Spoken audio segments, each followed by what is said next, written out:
Sabi kahapon ni Ombudsman Jesus Crispin Remulla, posibleng makasuhan si dating House Speaker Martin Romualdez sa loob ng 6 na buwan.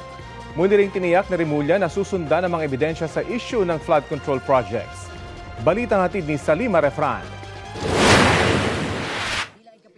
Nang mapili ng Ombudsman si Jesus Crispin Remulla, tumawag daw sa kanya ang kabrad na si dating House Speaker Martin Romualdez. Sa gitna yan ng investigasyon sa mga anomalyang flood control projects.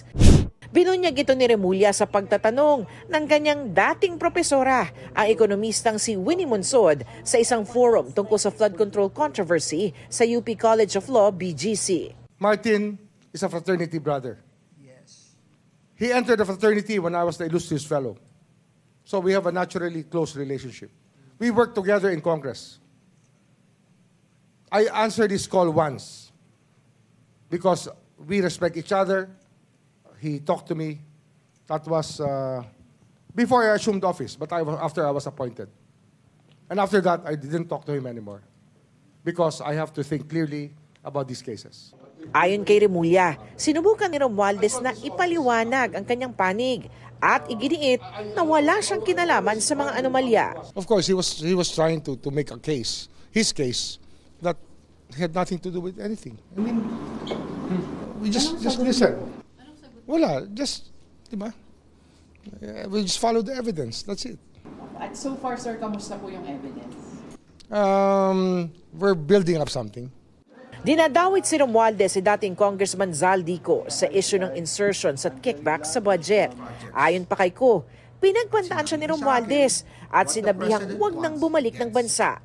Ang dating security consultant naman ni Ko na si Orly Gutesa, sinabi sa Senado na naghahatid umano sila ng basura o mali-malitang pera kay Romualdez sa mga bahay nito. So when you think it will be filed within the year, I mean not this year, but at least in the next 6 months or 9 months? Oh yes, You think so? Yes, ma'am. I'll hold you to that. Yes, ma'am. Sinisika pa naming makuha ang panig ni Romualdez sa mga sinabi ni Remulla. Pero dati nang sinabi ni Romualdez na malinis ang kanyang konsensya. Sa kabila ng mga alegasyon ni Ko na anyay di naman pinanumpaan at walang bigat bilang ebidensya sa korte. Si Remulla inulit na susundan ang ebidensya kahit saan man ito mapunta. Kahit pa kay Pangulong Bongbong Marcos na sinasabi ni Ko na nag-utos daw ng 100 billion pesos na insertions sa budget. Kahit sino pa po ito? Wala naman tayong magagawa kasi nandiyan na yan eh.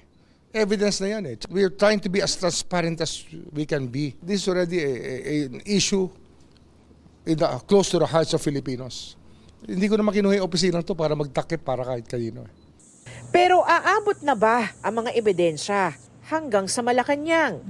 Wala pa akong nakikita sa aking mga mata. Pero kinakailangan, pag-aralan lahat yan. Sa takbo ng kanilang mga investigasyon, tingin ni Remulla, makakakuha siya ng conviction sa mga kasong isasampa niya. I see people who will be returning money and pleading guilty. You know, maybe less jail time, but at least it's resolved.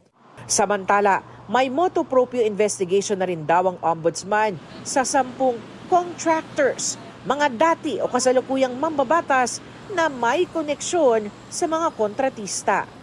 Isa raw dito si dating Pampanga 3rd District Representative Aurelio Dong Gonzales Jr. Yung kanyang construction company at mga projects, siyempre, yun naman yun eh, di ba? It's not just about flood control, it's about other illegal interests, unlawful interests. Si Gonzales sinabing bagaman bukas siya rito, wala siyang alam tungkol sa anumang formal na investigasyon ng ombudsman laban sa kanya. Ang naaalala daw niya ay may ibinasurang kaso noong 2023 kaugnay sa mga parehong proyekto dahil sa kawalan ng merito. Mukhaan niyang nirecycle na raw ito na issue. Salima Refran, nagbabalita para sa GMA Integrated News.